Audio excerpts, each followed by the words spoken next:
ನನ್ನ ಎಲ್ಲ ಅಕ್ಕ ತಂಗಿಯರಿಗೆ ಭಕ್ತಿ ಯೂಟ್ಯೂಬ್ ಚಾನಲ್ಗೆ ಸ್ವಾಗತ ಸುಸ್ವಾಗತ.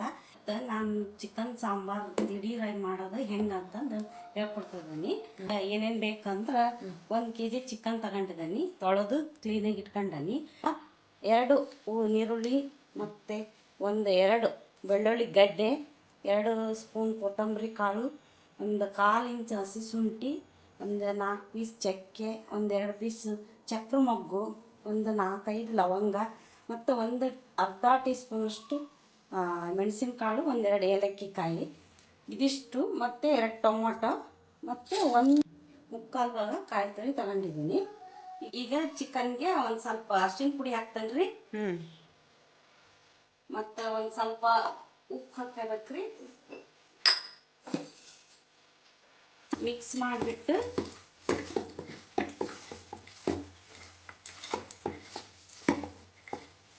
ಈಗ ಇದನ್ನು ಕುದಿಯಾಕಿರ್ತನ್ರಿ. ಇದನ್ನ ಒಂದು 10ರಿಂದ 15 ನಿಮಿಷ ಕುದಿಸ್ಬೇಕ್ರಿ. ಅಲ್ಲಿ ಈಗ ಒಂದು ಮಿಕ್ಸಿ ಜಾರ್ ತಗೊಂಡು ಮಿಕ್ಸಿ ಜಾರ್ಗೆ ಈಗ ಇದನ್ನೆಲ್ಲ ಹಾಕಿ ರುಬ್ಕೋಬೇಕ್ರಿ. ಆಗಲೇ ಹೇಳಿದ್ನಲ್ರಿ, ಎಲ್ಲ ನೀರುಳ್ಳಿ ಬೆಳ್ಳುಳ್ಳಿ ಎಲ್ಲನೂ ಹಾಕ್ಕೊಂಡು ಸಣ್ಣಕ್ಕೆ ರುಬ್ಕೋಬೇಕ್ರಿ. ಇದಕ್ಕೊಂದು ಸ್ವಲ್ಪ ಕೊತ್ತಂಬರಿ ಹಾಕ್ಯತನ್ರಿ, ಹಾಕ್ಕೊಂಡು ಈಗ ರುಬ್ಕೊಂತನ್ರಿ. ಈಗ ನೋಡ್ರಿ ಬೆಂದತೆ ನೋಡಂದ್ರೆ ಬೆಂದತಿ. ಇದು ಇಷ್ಟು ಹಣ್ಣಾಗಿ ಬಂದತಿ. ಇದ್ರ ಸೂಪ್ ಏನೈತಲ್ರಿ, ಇದನ್ನ ನಾನು ಒಂದು ಸ್ವಲ್ಪ ತಕ್ಕತೀನಿ. ಯಾಕಂದ್ರೆ ಮನ್ಯಾಗ ಒಂದು ಸಣ್ಣ ಮಕ್ಕಳಿದ್ರೆ ಅವರಿಗೆ ಇದನ್ನು ಸ್ವಲ್ಪ ಕುಡಿಸೋದ್ರಿಂದ ಅವ್ರಲ್ಲಿ ಎಲುಬಿನ ಶಕ್ತಿ, ಎಲುಬಿಗೆ ಶಕ್ತಿ ಬರ್ತೈತಿ. ಅದರಿಂದ ನಾನು ಒಂದು ಸ್ವಲ್ಪ ಅದನ್ನು ತಗೊಂಡ್ರಿ. ನಮ್ಮ ಮನೆಗೆ ಒಂದು ಪಾಪು ಐತಿ, ಅದಕ್ಕೆ ಈಗ ಇದಕ್ಕೆ ಮಸಾಲೆ ಹಾಕಿ ಒಗ್ಗರಣೆ ಮಾಡಣ್ರಿ. ಈಗ ಮತ್ತೊಂದು ಪಾತ್ರೆ ತಗೊಂಡನ್ರಿ, ಅದಕ್ಕೊಂದು 3 ಸ್ಪೂನ್ ಎಣ್ಣೆ ಹಾಕೊಂಡ್ರಿ. ಈ ಚಿಕನ್ ಸಾಂಬಾರಿಗೆ ಎಲ್ಲ ನಾನ್ ವೆಜ್ ಸ್ವಲ್ಪ ಎಣ್ಣೆ ಜಾಸ್ತಿ ಇದ್ರೆ ಅಡುಗೆ ಚೆನ್ನಾಗಿ ಬರ್ತೈತಿ. ಅಕ್ಕಿ ತಿನ್ನಾಕ ಇದನ್ನು ಸ್ವಲ್ಪ ಎಣ್ಣೆ ಕಾಯ್ಬೇಕ್ರಿ. ಆದ ನಂತರ 2 ಹಸಿಮೆಣಸಿನಕಾಯಿ ಸಣ್ಣ ಕೆತ್ಕೊಂಡು ಹಾಕ್ತೀನಿ. ಯಾಕಂದ್ರೆ ಸ್ವಲ್ಪ ಖಾರ ಅಕಸ್ಮಾತ್ ಕಡಿಮೆ ಆದ್ರೂ ಇದು ಮೆಣಸಿನ್ಕಾಯಿ ಹಾಕೋದ್ರಿಂದ ಸ್ವಲ್ಪ ಖಾರ ಹೆಚ್ಚಿಗೆ ಬೇಕು ಅನ್ನೋರಿಗೆ ತಿನ್ಬೋದು. ಮೆಣಸಿನ್ಕಾಯಿ ಫ್ರೈ ಆಗ್ಬೇಕ್ರಿ. ಈ ಥರ ಬೆಳ್ಳಗೆ ಒಂದು ಸ್ವಲ್ಪ ಬೆಳ್ಳಗೆ ಕಾಣಿಸ್ಬೇಕು. ಅಂದಾಗ ಅದು ಮೆಣಸಿನ್ಕಾಯಿ ಫುಲ್ಲು ಫ್ರೈ ಆಗೈತಿ ಅಂತ ಗೊತ್ತಾಕತ್ರಿ. ಆಮೇಲೆ ಈಗ ಇದಕ್ಕೆ ಸ್ವಲ್ಪ ನಾನು ಖಾರ ಪುಡಿ ಹಾಕ್ತಾನೆ. ಎಣ್ಣೆಗೆ ಹಾಕಿ ಖಾರ ಪುಡಿ ಹಾಕ್ತಾನೆ ಅಂದ್ರೆ ಇದು ನಾವು ಮಸಾಲೆ ಹಾಕಿದ ಮೇಲೆ ಮಸ್ತಾಗಿ ಮೇಲೆ ತೇರ್ತತ್ರಿ. ಅದು ನೋಡೋಕ್ಕೂ ಚೆಂದ ಅನ್ಸುತ್ತೆ, ಆಮೇಲೆ ರುಚಿನ ಹಾಕತ್ರಿ.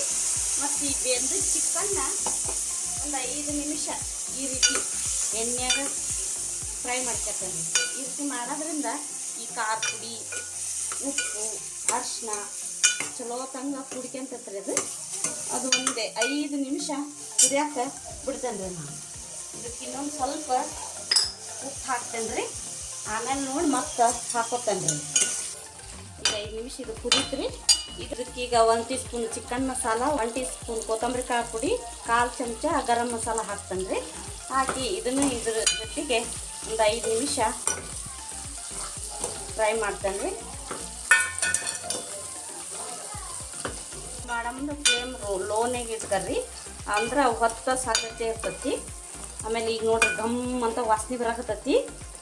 ಇದಕ್ಕೀಗ ಮಸಾಲಿನ ಬಿಟ್ಕೊಂಡದ್ ಮಸಾಲೆ ಐತಲ್ರಿ, ಅದನ್ನಷ್ಟನ್ನು ಹಾಕಾಕತ್ತೀನಿ.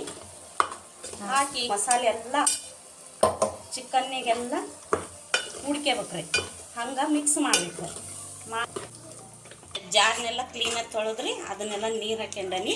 ನಿಮಗೆ ಎಷ್ಟು ತೆಳು ಬೇಕಂದ್ರೆ ಇನ್ನೊಂದು ಸ್ವಲ್ಪ ನೀರು ಹಾಕ್ಯಾರಿ. ದಪ್ಪ ಬೇಕಂದ್ರೆ ಇಷ್ಟ ನೀರು ಸಾಕಂದ್ರೆ ಇಷ್ಟ ಸಾಕ್ರಿ. ನಾನು ಈಗ ಮಾಡಾಕತ್ತಿರೋದು 1 kg ರೀ. ನಮ್ಮ ಮನ್ಯಾಗ ಒಂದು 6 ಜನ ಅದಾವ್ರಿ. ಅವ್ರಿಗೆ ಅಂದ್ರೆ ನಾನು ಒಂದು ಸ್ವಲ್ಪ ತೆಳ್ಳಗೆ ಮಾಡ್ತೀನಿ ರೀ.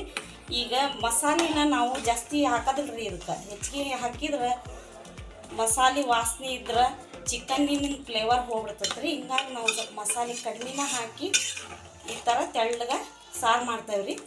ಇದಕ್ಕೆ ಮುದ್ದೆ, ರೊಟ್ಟಿ, ಚಪಾತಿ ಇದಕ್ಕೆಲ್ಲ ಮಸ್ತ್ ಕಾಂಬಿನೇಷನ್ ಆಕತ್ರಿ. ಈಗ ಇದನ್ನು ಕುದಿಯಾಕೆ ಬಿಡ್ಬೇಕ್ರಿ. ಒಂದು ಸ್ವಲ್ಪ ಹೋದ್ರಿ.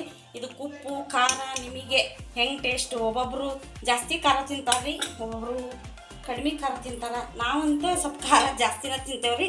ಅಕ್ಕ ಮೊದಲ ಎಣ್ಣೆ ಒಳಗೆ ನಾವು ಒಂದು 4 ಹಸಿಕಾಯಿ ಹೆಚ್ಚಿ ಹಾಕ್ಬಿಟ್ಟೇನಿ ರೀ. ಬೇಕಂದ್ರೆ ಮತ್ತು ಖಾರ ಪುಡಿ ಬೇಕಂದ್ರೆ ನೀವು ಏನು ಮಾಡ್ಬೇಕ್ರಿ, ಡೈರೆಕ್ಟ್ ಹಾಕಬಾರ್ದು. ಒಂದು ಸ್ವಲ್ಪ ಎಣ್ಣೆ ಒಳಗೆ ಬಿಸಿ ಮಾಡಿ ಖಾರ ಪುಡಿ ಹಾಕಿ ಮೇಲೆ ಹಾಕೋದ್ರಿಂದನೇ ಅದು ಎಲ್ಲ ಕುಡ್ಕೊಂತತ್ರಿ. ಅದ್ರ ಡೈರೆಕ್ಟ್ ಹಾಕ್ತೀರಿ ಅಂದ್ರೆ ಅದು ಒಂಥರ ವಾಸನೆ ಬರ್ತೈತೆ ರೀ. ಹಾಗಾಗಿ ಒಂದು ಸ್ವಲ್ಪ ನೋಡಿ ನಿಮಗೆ ರುಚಿ ತಕ್ಕಂಗೆ ಉಪ್ಪು ಖಾರ ಹಾಕ್ಯಬೋದ್ರಿ ನೀವು. ಈಗ ಇದನ್ನು ಒಂದು 5 ರಿಂದ 10 ನಿಮಿಷ ಕುದಿಯಾಕೆ ಬಿಡನ್ರಿ. ಹೆಂಗೈತಿ ಅಂತೇಳಿ ಮನ್ಯಾಗ ಟ್ರೈ ಮಾಡಿರಿ. ನೀವು ಮಾಡ್ಕೊಂಡು ಊಟ ಮಾಡಿರಿ, ಕಮೆಂಟ್ ಮಾಡಿರಿ ಮತ್ತು ಶೇರ್ ಮಾಡಿರಿ. ನೀವು ನಿಮ್ಮ ಫ್ರೆಂಡ್ಸ್ಗೆಲ್ಲ ಶೇರ್ ಮಾಡಿ ನನಗೆ ಕಮೆಂಟ್ ಮಾಡಿದ್ರೆ ನೀವು ಹೆಚ್ಚಿಗೆ ನಮ್ಗೆ ಪ್ರೋತ್ಸಾಹ ಕೊಟ್ರಿ ಅಂದ್ರೆ ನಾನು ಇನ್ನೂ ಚಲೋ ಅಡುಗೆನ ನಮ್ಮ ಉತ್ತರ ಕರ್ನಾಟಕದಾಗ ಮಾಡ್ತಾರೆ ರೀ. ನಾನು ದಿನಾ ಒಂದೊಂದು ಅಡುಗೆ ನಿಮಗೆ ಮಾಡಿ ಉಣಬಡಿಸ್ತೇನೆ ರೀ. ಧನ್ಯವಾದ ರೀ.